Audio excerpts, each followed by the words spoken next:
Okay, hello.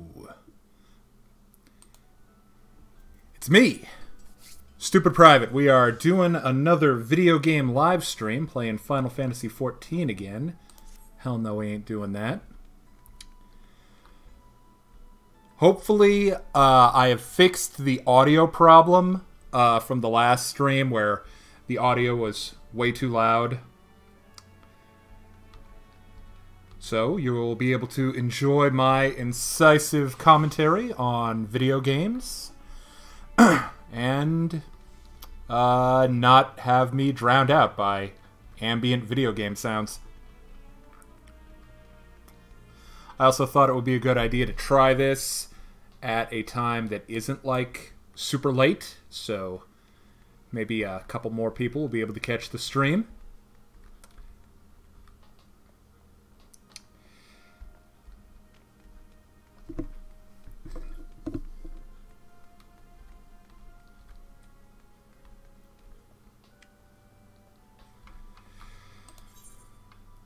Let's see. I'm going to be heading out and just doing some random monster fighting because, hey, MMO. Grind's got to grind, right?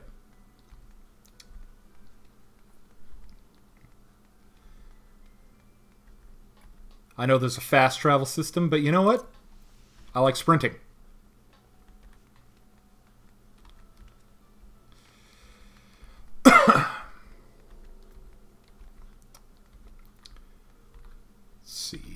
In non-video game related stuff, I went to see the movie Shazam today. Really good. A lot of fun. They maybe laid on a couple of themes a little too thick, and the bad guy wasn't like super interesting, but still, as an introduction to Captain Marvel, the original Captain Marvel, I guess. Not a bad introduction. A lot of fun. Highly recommend.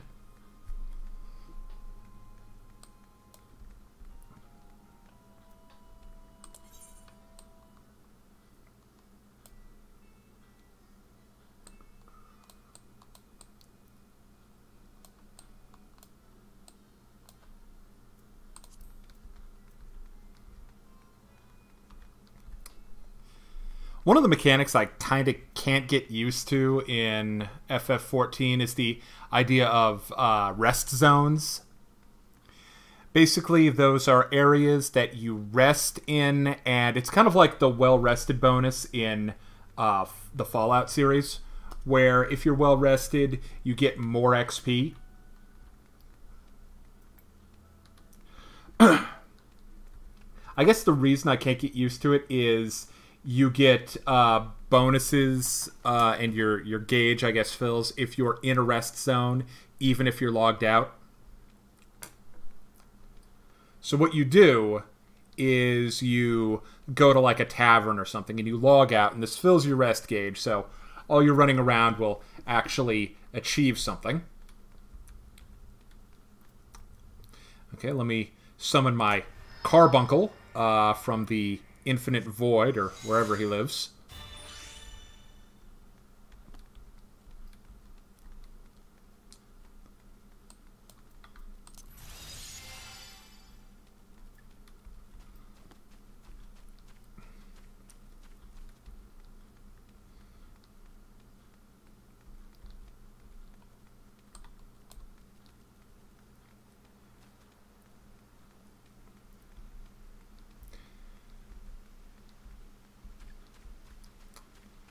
Here's a question. Is the day-night cycle, like we see in a lot of video games, is it actually important? Like, why?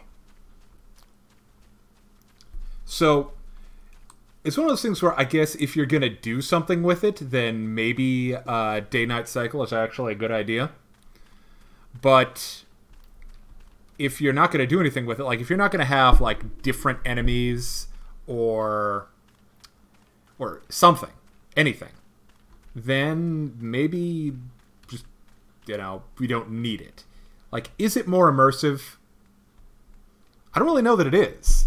I mean, sure, there's a day-night cycle in real life, but the day-night cycle in video games tends to happen a lot faster.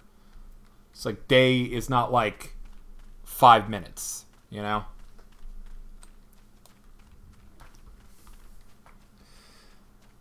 But like a lot of things, it's really a question of what are you doing with your day-night cycle? It's possible I just haven't run into anything that they choose to do with it in Final Fantasy XIV. All right, well let's toss this guy's salad here. I will cast Attack. Yeah, take that, Ladybug. You basically harmless insect. Feel the infinite powers of, you know, the arcane, which I unleash upon thee. Or whatever. Those gigantic frogs. God. It's like the size of a Volkswagen. Up. Something has happened. Fate joined. What am I supposed to do? I guess I'm supposed to kill frogs. I can do that.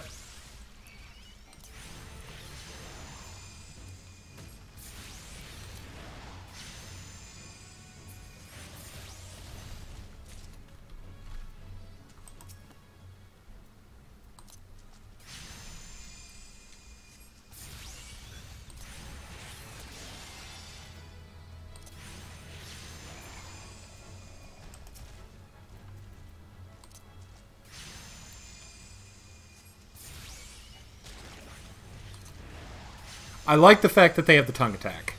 That's pretty great.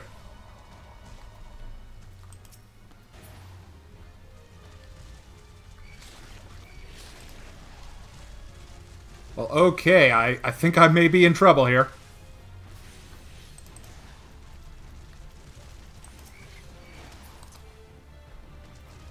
I just aggroed a bunch of these guys.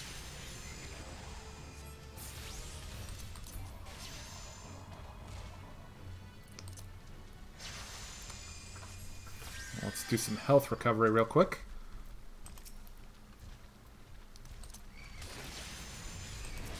Oh, okay, so...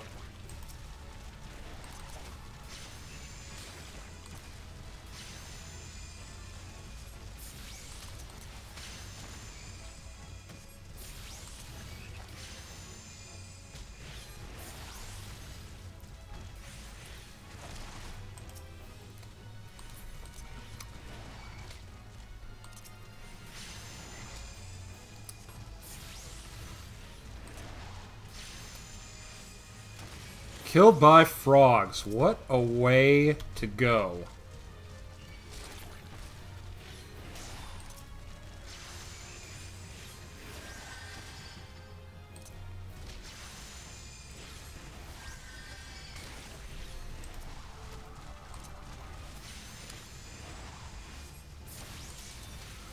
Alright, come on. I have not met an amphibian yet that I couldn't beat up. Come on.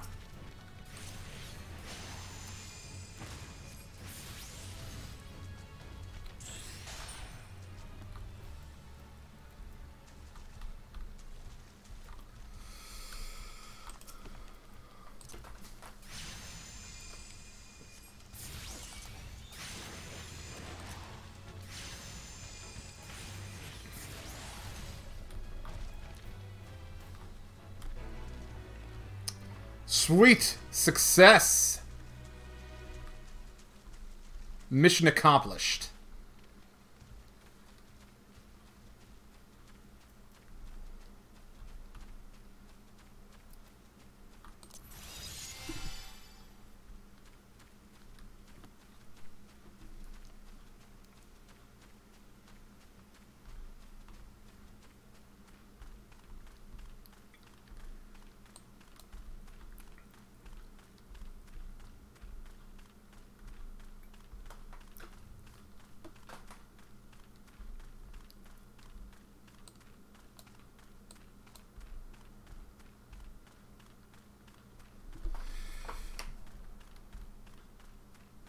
Some more dodo birds. I see the species is not yet extinct. Do I need to try and change that? Nah, they're good. They're good the way they are. They're having fun.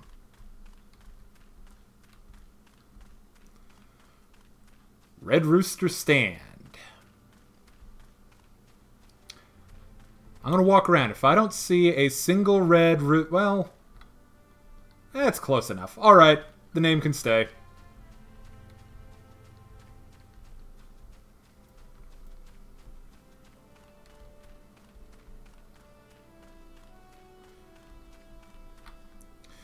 Let's see what's going on with chat.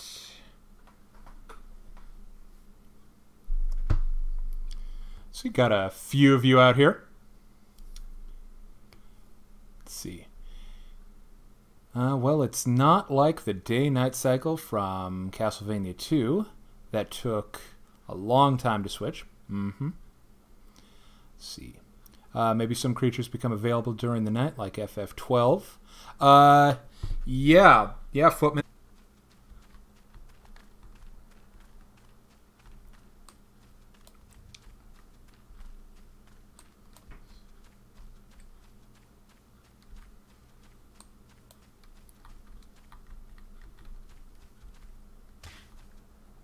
Oh, fall damage is a thing.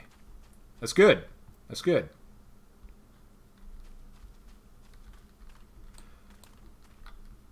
The auto health recovery seems a little bit generous. I guess it just recovers really fast when you're out of combat.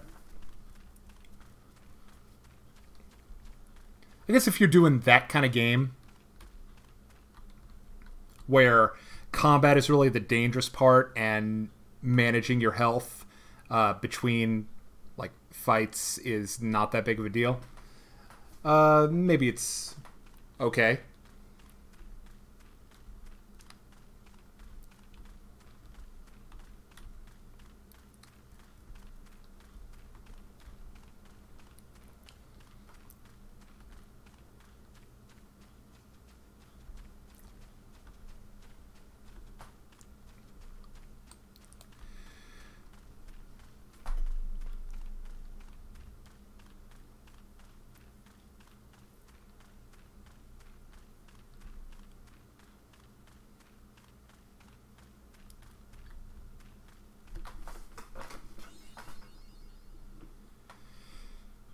Cool, discovered a new area.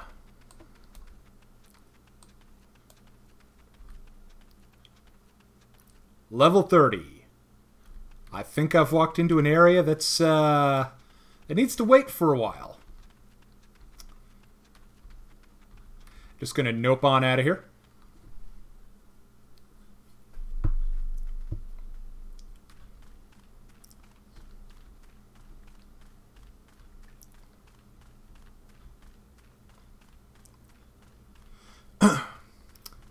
I do not yet know how I feel about the enemies not being that aggressive. At least the kind of general ones you run into. Seemed like the guys with the purple event tag were a lot more aggressive. But just seems like I can kind of blow past most of these guys. Be like, hey, Mandragora, what's up? Yep. Very cordial for field-dwelling monsters.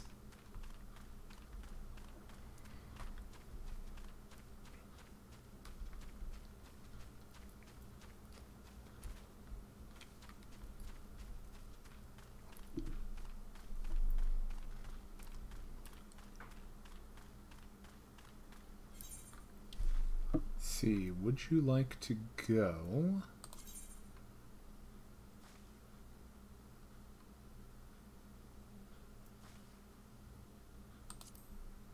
Okay, mid-level adventuring. Yeah, it's probably more than I can handle. So we are going to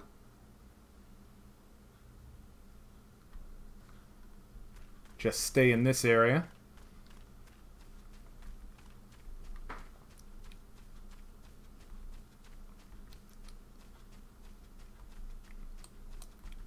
One of the last things I was discussing on my first Final Fantasy live stream was the job system that they have in this game, and Let's just take a look at it. Character jobs. So I'm a level 6 Arcanist. And they've got all these different fields you can go into. Tank, melee DPS, healer, physical range DPS, magical range DPS. And the idea is that you can switch between these jobs, you can learn them. Like, you're not locked into one job as a character. I can see how that's an appealing idea, because one of the things that seems to kind of get people in, not just MMOs, but in any kind of RPG, is the idea of being locked into a job. But I really think this is one where you can go too far the other way. I brought up the example of Fallout 4 during the last stream, and I think the idea of your character can be anything is dangerous, because if you are everything, in a way, you're nothing. Big deal. I've seen a lot of players like that. Not so much in MMOs. I'm basically a solo MMOer. But these are more in things like Dungeons & Dragons 5e, where it's okay if there's nothing that really mechanically differentiates their character, and how they want to differentiate themselves are with things like RP. Or, I guess, because you have the visuals in an MMO, another way to distinguish your character are with things like skins and color schemes, and just your choice of how you deck out your character visually for other players to see. And I guess if that does it for you, that's a good thing. But on the other hand, it's like, honestly, I don't know about you, but I don't pay that much attention to other players when I'm playing an MMO. Sometimes, like if I see someone who looks like they put a lot of time and effort into their character, I'll say, I will stop and, give the visual appreciation, because I do appreciate when people put time and effort into making a character that, is visually striking. But most of the time, you're kind of thinking about your own thing in MMOs. And the character is really just there for you.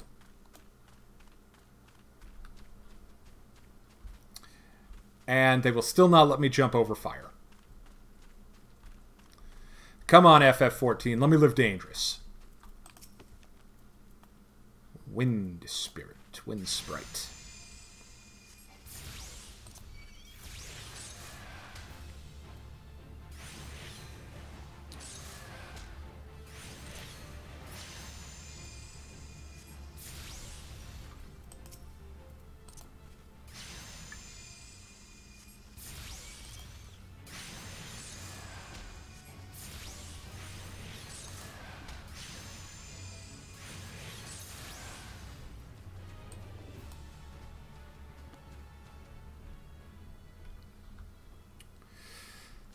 Let's see.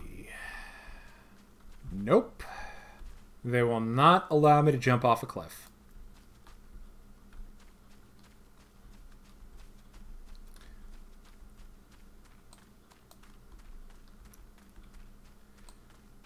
Is there anything of interest over here? No. Just kind of a shed.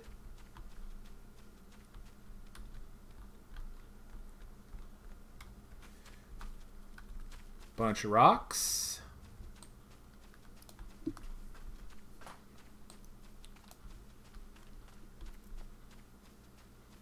Yeah, it was kind of a dry hole. Sorry about that.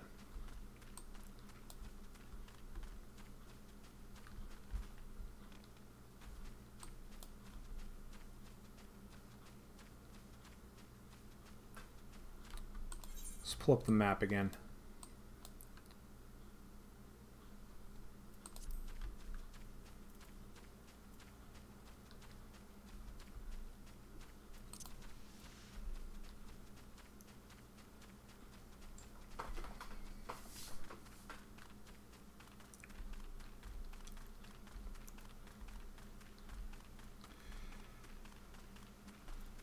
Still running and running and running.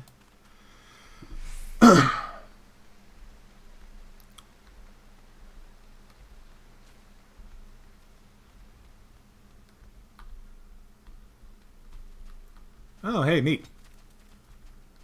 Dude's got a little fire guy. It's probably something you can get with the summoner.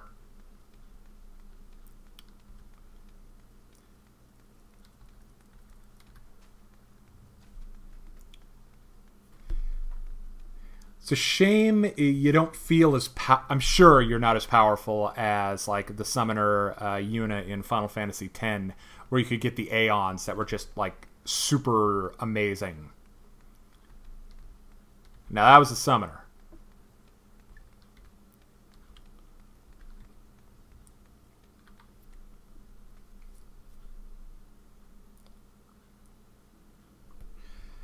Well, let's head back to chat, see how everything's going. Yep, just like I left it.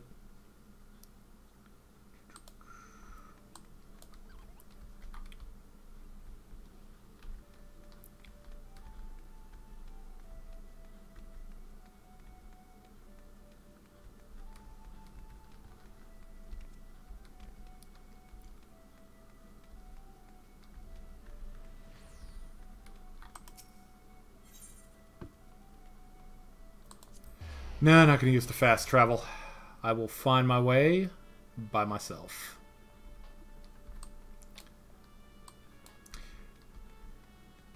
I'll say that I like the art style of Final Fantasy XIV a lot. It's pleasant.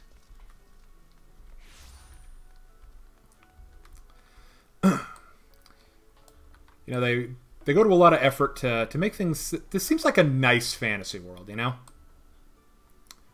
Like, it's not all, like, grim and dark, and even this pirate town right here filled with scalawags, and it still seems like, you know, nice place. Nice lanterns, got the banners everywhere. We got this light stone Mediterranean vibe going on.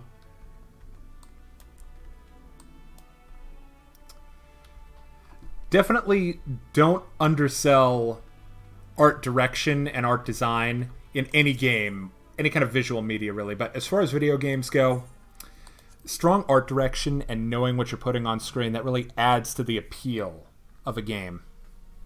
If it looks like a world you want to explore, a world you want to run around in, I think that gives players a real incentive to hop in.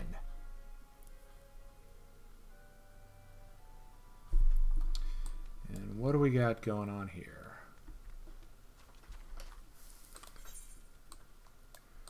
I haven't spent too much time in this area. Let's look around.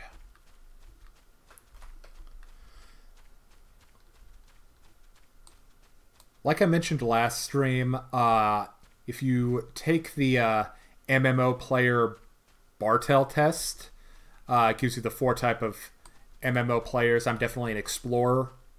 I like to look around. Oh, someone brought down one of the moss-covered, mossless Gugubais.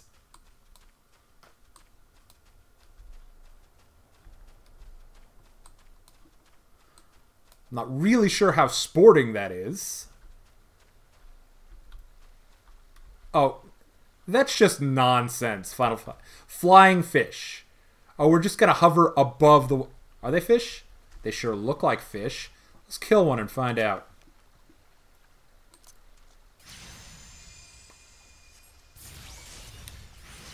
These things are terrifying.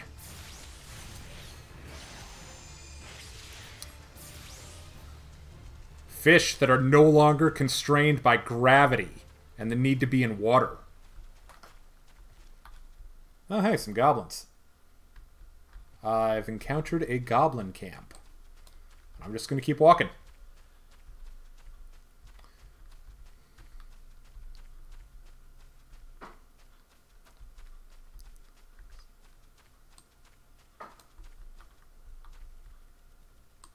Level 50. Oh man, if I start a fight with him, he will toss my salad so hard. Dare I? Dare I? Nah, I dare not. Let's go back to the map. I am approaching random town.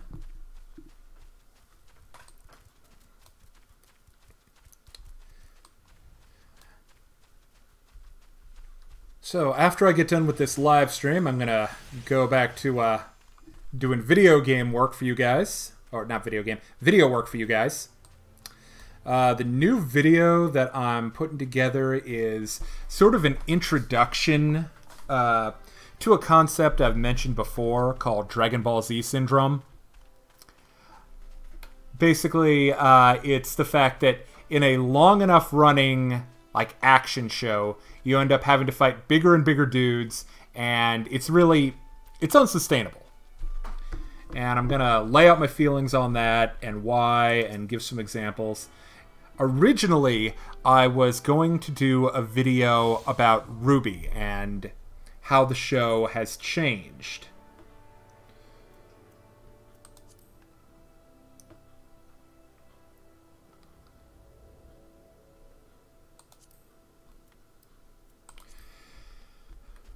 And what's kind of going on with Ruby, and my feelings about it, because I'm going to be honest. Season 4, the walking around season, that was a tough one for me. I had a lot of trouble getting through that. I've had a lot of trouble picking up my enthusiasm for the show, like going into I guess season 5 was the most recent one. I saw the whole thing, and I'm sort of questioning whether or not to do like a full review of it. And Ruby, it became pretty clear fairly early on. Oh, what do you want me to do? You want me to do something? What am I doing? Okay, I'm fighting.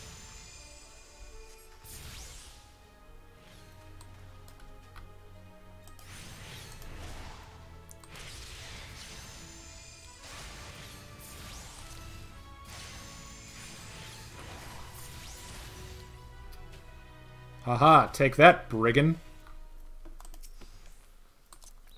I'm sorry, I will dispense with the, I'll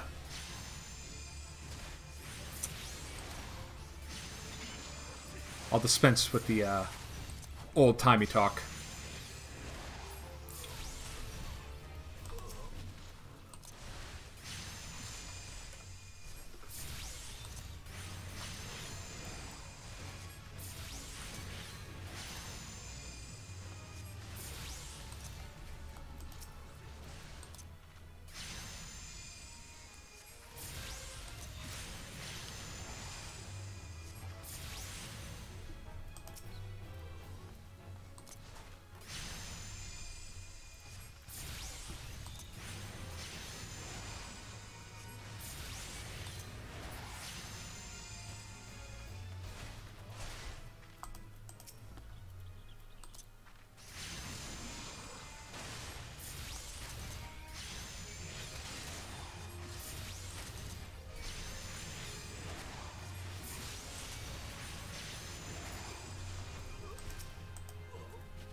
Unlimited power.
Well, that was exciting.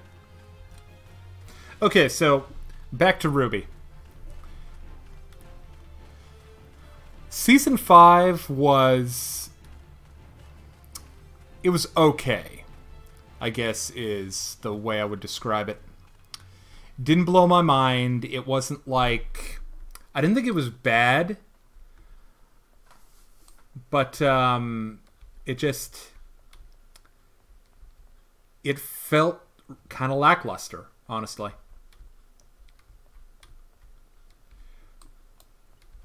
There were a couple of good parts. The best part is that basically the horror movie, like 2-episode set where they go to the abandoned village, town, farm, homestead thing, and they run into... well, if you haven't seen it, there is a cool couple episodes where Ruby tries to do a horror story, and it's neat. I thought it was different. I thought it was reasonably well executed.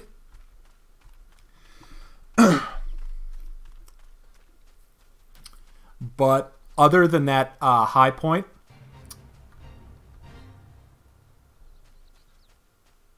you know, I don't really feel like participating in this one event. I just kind of want to see what's at the end of this road. You're below the recommended level. Okay. Fine, I will go back.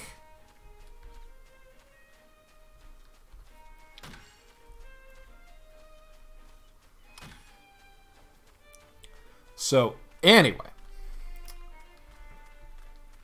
Ruby, a little bit on the lackluster side, unfortunately.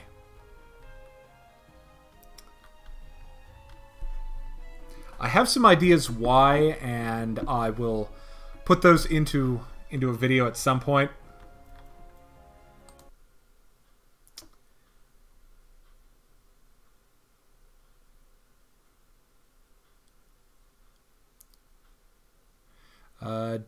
WT Storyteller, hello. Good to see you. Welcome to the stream.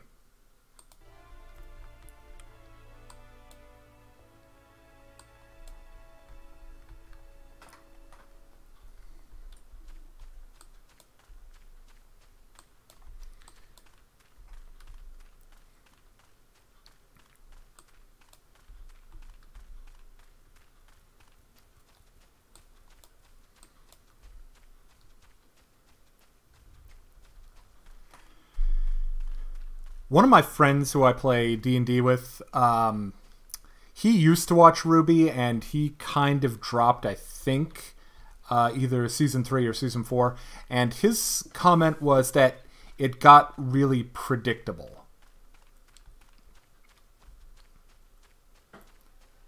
And I can kind of see that. I think there sort of is a sense of... we kind of know what's going to happen.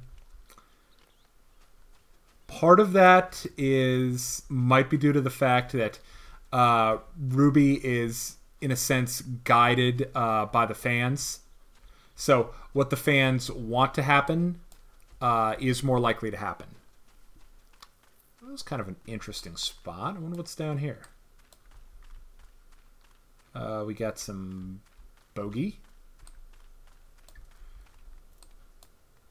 They're just sort of hanging out by this altar-y looking thing. Can I interact with the altar? Let's see. Let's go to emotes. I don't think this will work, but...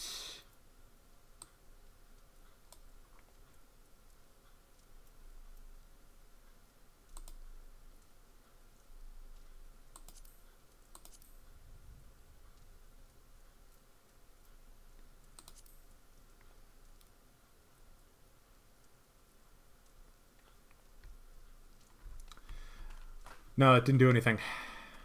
Would have been cool if it did, though. There was this one quest last time where you had to do emotes at this NPC in order to do this quest.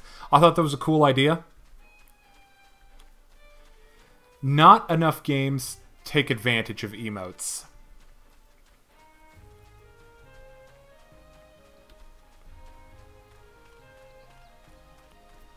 So using them, like, in a quest as part of doing things. Cool idea. Could definitely go with more integration with the quests.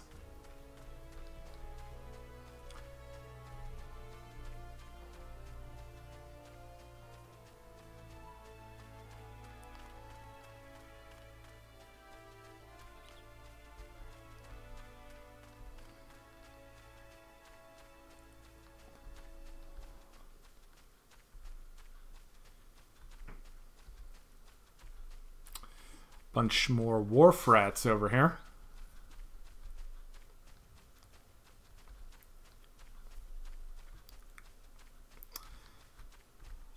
Honestly, I think the biggest mistake in the last season of RWBY was probably it's going to be a minor spoiler. It happens fairly early on, but the artifact that they get from the Academy, the magic lamp, basically, they get a genie named Jin, of course, and she basically knows anything. She knows a lot, and you can ask her like 3 questions, and you basically get a correct answer.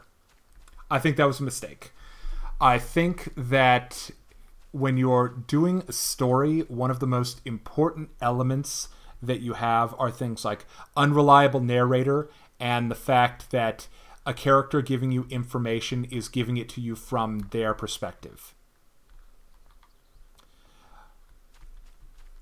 Warhammer 40k is really good at that. If you want an example of a given faction or a given narrator's perspective on events and how that really colors the story, the 40k book series that they put out are just damn good at that. And when you introduce an element into a story like Jin, who is this all-knowing, well, MacGuffin isn't really the right word, this all-knowing plot device, and it's like, this is the exact truth. You know, we didn't see it from Ozpin's perspective. We didn't see it from the perspective of other characters who were there. We pretty much got this God's eye narrator view on events.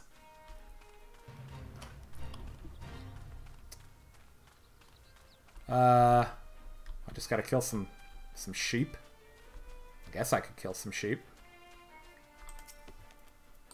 Ba black sheep.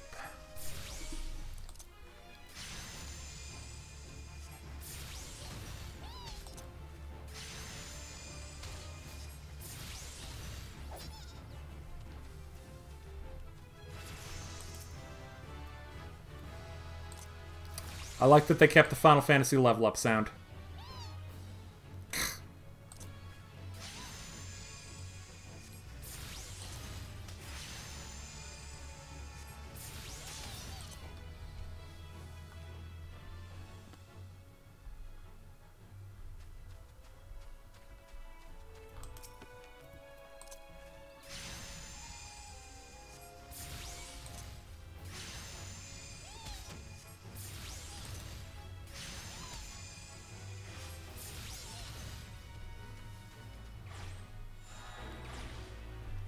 Success.